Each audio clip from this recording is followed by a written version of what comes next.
Hi friends, நேற்று good bad ugly படத்தோட teaser release ஆகிறதுக்கு முன்னாடி ஜிவி பிரகாஷ் அவர்கள் அபிஷியலா ட்விட் ஒன்று போட்டிருந்தாரு, good bad ugly working still அப்படின்னு. அண்ட் அதுல டீசருக்கான செம்மையான சம்பவத்தை ரெடி பண்ணிட்டு இருந்தாரு. அந்த டீசர் ரிலீஸ் ஆனதுக்கு அப்புறம் வேற லெவல் சம்பவம் பண்ணிருக்கிறது எல்லாருக்கும் தெரிஞ்சது. அந்த டீசருக்கு அப்புறம் ஜிவி பிரகாஷ் அவர்களை செம்மையா கொண்டாடினாங்க. அண்ட் நிறைய பேர் ஜிவி பிரகாஷ் செம்மையான விஷஸ் அண்ட் வேற லெவலா தேங்க்ஸ் சொல்லிட்டு இருந்தாங்க. அண்ட் ஜிவி பிரகாஷ் அவர்களும் டீசர் வந்ததுக்கு அப்புறம் மாசா கொளுத்திருக்கோம் அப்படின்ற மாதிரி ட்விட்டும் போட்டிருந்தாரு. அண்ட் இப்ப ரீசெண்டா அவரோட கிங்ஸ்டன் படம் மார்ச் 7th அன்னைக்கு ரிலீஸ் ஆக போகுது. இப்போ அதுக்கான ப்ரமோஷன் இன்டர்வியூல ஜிபியு பிஜிஎம்ல வெறித்தனமா இருக்கு அப்படின்னு சொன்னதுக்கு ஜிவி பிரகாஷ் அவர்கள் ஆமா வேற லெவல கொளுத்தி விட்டுருக்கோம். அண்ட் ஜிபியு டீசருக்கு அப்புறம் செம்மையான ரெஸ்பான்ஸ், பயங்கரமான ரெக்கார்ட்லாம் வச்சிட்டு இருக்கு. படத்துல இன்னும் செம மாசான ரெக்கார்ட்லாம் இருக்கு. நீங்க எதிர்பார்க்காததை தாண்டி வேற லெவலான பிஜிஎம்லாம் இருக்கு அப்படின்ற மாதிரி செம சர்ப்ரைஸான விஷயங்கள்லாம் சொல்லியிருக்காரு. அண்ட் ஆல்சோ இந்த படத்துல ஃபர்ஸ்ட் டிஎஸ்பி சாங் போட்டிருந்தாரு அப்படின்னு சொன்னாங்க. பட் டிஎஸ்பி போட்ட சாங்லாம் ஆல்ரெடி ரிமூவ் பண்ணிட்டாங்க. அகைன் ஜிவி பிரகாஷ் தான் எல்லா சாங்கும் போட்டிருக்காரு.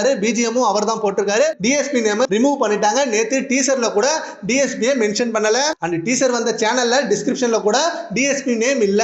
So full music credit only GV பிரகாஷ்க்கு தான். சோ சாங்ஸும் அவரே போட்டிருக்காருன்றத மிகப்பெரிய ஹை பாயிண்ட். அண்ட் சீக்கிரமே ஃபர்ஸ்ட் சிங்கிள் நெக்ஸ்ட் அப்டேட் அதான் நம்மளுக்கு அப்படின்ற மாதிரி சொல்றாங்க. சோ அந்த ஃபர்ஸ்ட் சிங்கிளுக்கு ஏகே ஃபேன்ஸ் எல்லாம் வேற லெவல் வெயிட்டிங்ல இருக்காங்க. ஏன்னா இந்த டீசர்ல சாங் ஃப்ரேம்லாம் பார்க்கும்போது ஏகே வேற லெவல்ல நடிச்சிருக்காரு அண்ட் செம்மையா பெர்ஃபார்ம் பண்ணிருக்காருன்றது வேற லெவலா தெரிஞ்சது நம்மளுக்கு. சரி ஓகே ஃப்ரெண்ட்ஸ், ஃபர்ஸ்ட் சிங்கிளுக்கு நீங்க எவ்வளவு வெயிட் பண்றீங்கன்றத நம்ம கமெண்ட் பாக்ஸ்ல கமெண்ட் பண்ணுங்க. Thank you friends.